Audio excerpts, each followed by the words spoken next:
প্রিয় দর্শক আসসালামু আলাইকুম। আশা করি আপনারা সবাই অনেক ভালো আছেন। আবারও ফিরে এলাম খুবই সহজ একটা পিঠার রেসিপি নিয়ে। আজকে আমি আপনাদেরকে লাঞ্চ বক্সের তালের পিঠা বানিয়ে দেখাবো। আশা করি আপনাদের কাছে ভালো লাগবে। তাহলে চলুন দেখিনি কীভাবে সহজভাবে এই তালের পিঠাটা বানাতে হবে। তালের পিঠা বানানোর জন্য এখানে আমি 7 কাপ ঘন তালের রস নিয়েছি। আর এই তালের রসটা কীভাবে নিয়েছি ওইটার একটা ভিডিও আমার চ্যানেলে দেওয়া আছে, আপনারা চাইলে দেখে নিতে পারেন। আমি ডিসক্রিপশন বক্সে লিঙ্কটা দিয়ে দেব।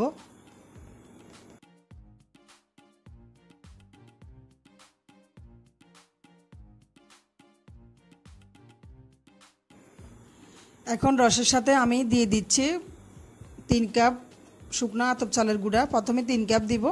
তো এই 3 কাপটা প্রথমে ভালো করে একটু মিশিয়ে নেব। এরপরে পরবর্তীতে আরও 1 কাপ দিব। আর রসটা যেহেতু অনেক ঘন, তো এখানে একটু পানিও মিশানো যাবে। তো আমি প্রথম 3 কাপ ভালো করে মিশিয়ে নিয়েছি। এই যে এখন কিন্তু অনেক ঘন রস, তো সেই জন্য আরও 1 কাপ আতপ চালের গুঁড়া দিয়ে দিচ্ছি, সাথে আরও 1 কাপ পানি দিয়ে দিচ্ছি। দিয়ে ভালো করে মিশ্রণটা মিশিয়ে নিতে হবে, যেন কোনো দানা না থাকে সেই দিকে খেয়াল করতে হবে। খুব ভালো করে এটা মিশিয়ে নিতে হবে। তো এই ক্ষেত্রে আপনারা যদি আর একটু পাতলা করতে চান তাহলে আরও 1 কাপ পানি আরও 1 কাপ চালের গুঁড়া মিশিয়ে নেবেন।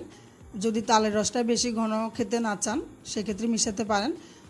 তো আমি এখানে টোটাল 4 কাপ আতপ চালের গুঁড়া আর রস আর পানি মিলে টোটাল 8 কাপ হয়েছে। প্রথমে 7 কাপ রস হয়েছে। এখন আপনাদেরকে দেখিয়ে দিচ্ছি এটা মিশ্রণটা তৈরি হয়েছে কিনা কিভাবে বুঝতে পারবেন। পিঠা বানানোর জন্য কিন্তু এই মিশ্রণ তৈরি করাটা সবচেয়ে বেশি জরুরি। মিশ্রণটা খুব ভালো করে মিশিয়ে নেওয়ার পর একটা চামচে নিয়ে এই যে এইভাবে করে দেখবেন, যদি আপনার মিশ্রণটা সাথে সাথে মিশ্রণের সাথে ডুবে যায় তাহলে মনে করবেন যে তালের পিঠার এই মিশ্রণটা রেডি। অর্থাৎ এই মিশ্রণটা খুব বেশি পাতলা করা যাবে না, মিডিয়াম ঘনত্বের একটা মিশ্রণ তৈরি করতে হবে। তো এটা ঢাকনা দিয়ে আমি 12 ঘন্টার জন্য রেখে দিব। এটা অনেক সময় 6 ঘন্টার মধ্যে ফুলে যায়। আবার এই যে দেখুন আমি 12 ঘন্টা পরে ফিরে আসলাম, একদম ডাবল হয়ে গিয়েছে, দেখতেই পাচ্ছেন। যখন দেখবেন যে এরকম ফেনার মতো দেখা যায়, আপনাদেরকে আমি কাছ থেকে দেখিয়ে দিচ্ছি, বুদবুদের মতো দেখা যাবে, তখন মনে করবেন যে এটা পিঠা বানানোর জন্য পুরোপুরি রেডি। কারণ তালের পিঠার এই মিশ্রণটা যদি ঠিকভাবে রেডি না হয় তাহলে কিন্তু পিঠা একটুও ফুলবে না, ভালোও হবে না পিঠাগুলো। এই যে দেখুন ফেনা ফেনা হয়েছে। যতক্ষণ পর্যন্ত না মিশ্রণটা এরকম ফুলে ডাবল হয়ে যাবে ততক্ষণ কিন্তু পিঠা বানাতে যাবেন না, কারণ পিঠাগুলো কিন্তু একদমই ভালো হবে না। যতক্ষণ সময় লাগে ততক্ষণই এটা এভাবে রেখে দিবেন। অনেকে বলে যে 2 ঘন্টা পরেও বানানো যাবে, আসলে 2 ঘন্টা পরে বানালে কোনো দিনও তালের পিঠা ফুলবে না, যেরকম দিবেন ওই রকমই থাকবে। তো এখন আমি সাথে আন্দাজ মতো নারকেল দিয়ে দিচ্ছি, এটা আপনারা আপনাদের পছন্দ অনুযায়ী দিতে পারেন।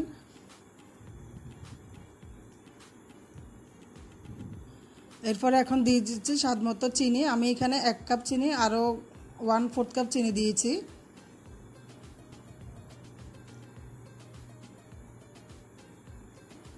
এখন দিয়ে দিচ্ছি 1 চা চামচ থেকে একটু বেশি বেকিং পাউডার, স্বাদ মতো লবণ। সব কিছু দিয়ে খুব ভালো করে মিশিয়ে নিতে হবে।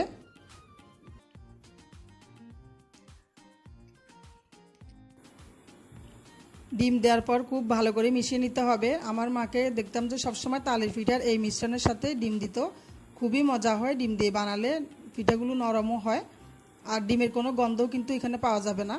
আপনারা বাসা বানিয়ে দেখলেই বুঝতে পারবেন, একটুও গন্ধ পাওয়া যায় না। তো আমি খুব ভালো করে মিশ্রণের সাথে ডিম মিশিয়ে নিয়েছি। আজকের এই পিঠাগুলো আপনাদেরকে আমি লাঞ্চ বক্সে বানিয়ে দেখাবো। তো আমি পিঠাটা বানানোর জন্য একটা লাঞ্চ বক্স নিয়েছি। এই একটা বক্সের মধ্যে একসাথে 3টা পিঠা হয়ে যাবে। আর পিঠার ডিজাইনগুলো কিন্তু খুব সুন্দর হয়। এগুলোতে আমরা আদা রসুনও রাখি, অনেক সময় আদা রসুনের কাজেও ব্যবহার করি।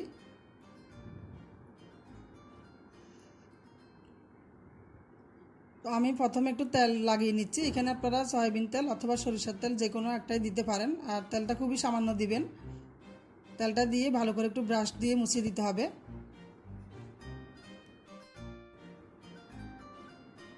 তেল ব্রাশ করে নিয়ে আমি এখন মিশ্রণটা দিয়ে দিচ্ছি।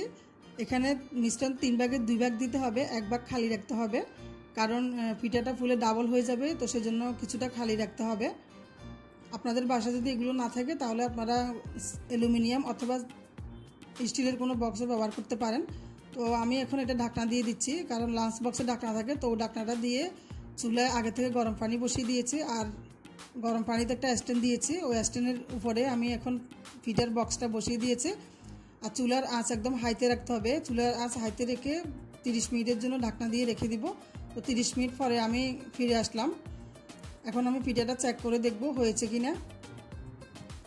এই যে দেখুন, একদম ডাবল হয়ে গেছে ফুলে, আর শ্বাসলিকটাও কিন্তু একদম ক্লিন আসছে, তার মানে আমার পিঠাটা পুরোপুরি রেডি। তো আমি এখন চুলা থেকে নামিয়ে নিচ্ছি। যে দেখুন, পানি কিছুটা শুকিয়ে গিয়েছে, আর পিঠাটাও কিন্তু খুব সুন্দর করে হয়েছে। আর বক্সটা কোনো কিছু হয়নি, যেরকম দিয়েছে ওরকমই আছে। অনেকের ধারণা যে আবার বক্সটা ফুটে যাবে, আসলে গরম পানির ভাপে প্লাস্টিকের বক্স ফুটে না, এটা আপনারা খেয়াল করবেন।